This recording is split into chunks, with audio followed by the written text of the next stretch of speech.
what are the four most important aspects of the AFL strength and conditioning coach? And to start with, number one, it's the squad physical preparation, their strength and conditioning. So have they got enough body armor to handle the contact aspect of the game? It's highly reactive and reflexive. So we need to make sure there's enough body armor, typically around the trunk and the neck, to be able to not only mitigate against contact related injuries. So speed and power, as well as our lateral work, our agility is becoming more and more important. And there's a big emphasis on that in AFL these days. So we're getting that work in ideally during the warm up when the athletes are neurally fresh and they can attack it with good intensity.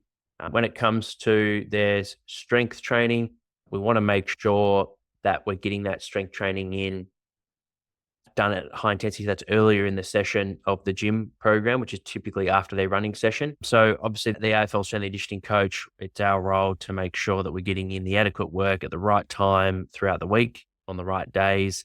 It aligns well with what the loads and the stress are from a physical point of view. It aligns well with where we're going in our preseason, where we're going with our in-season, taking into account in season, of course, day turnarounds and travel.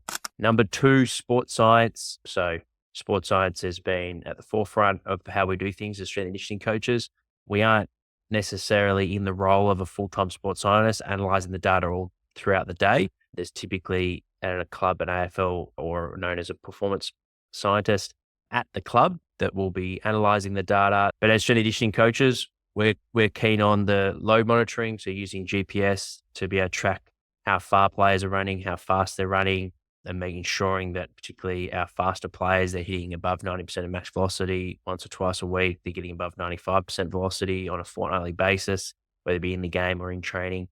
For number three, this is definitely a big area that we can work on. And I believe the best strength and conditioning coaches are elite at influencing and educating their athletes to live a elite lifestyle. Ultimately, we only see the athletes for a small percentage of their total week. So if we can influence their ability to sleep better and get to sleep earlier, have a sleep routine, work on their sleep hygiene, set up their environment that is conducive to quality deep sleep, quality REM sleep, reducing things like alcohol consumption, reducing things like blue light before they're going to sleep, and ensuring that they're getting adequate nutrition to fuel their training.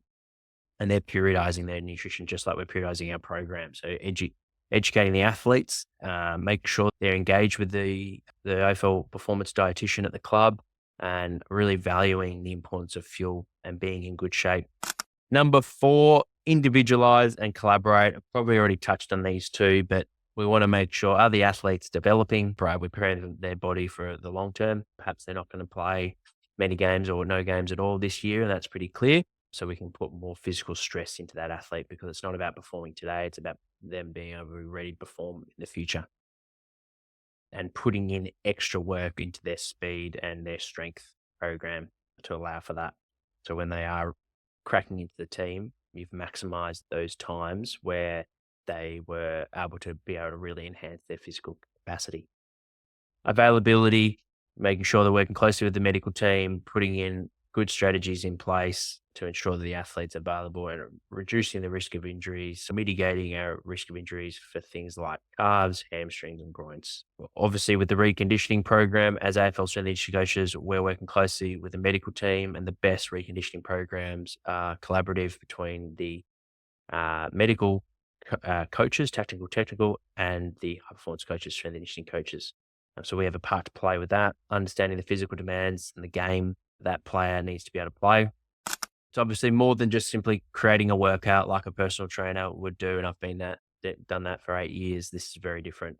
We're thinking about the future. We're thinking about where we are currently now. We're thinking about what we've done previously.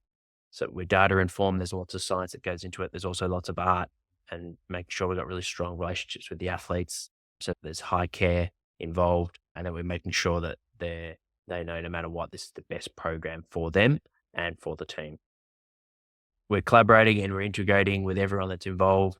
And ultimately, we're performance driven and we're data informed. We don't want to be the other way around. Okay, so it is number one, it's all about game day and team performance and allowing the athletes to be the best that they can be. And we have a part to play to help with that puzzle of the challenge of high performance sport where everyone's trying to achieve the same thing. Hopefully this helped If you have anyone that's interested in being an AFL strength and conditioning coach, please share this episode with them.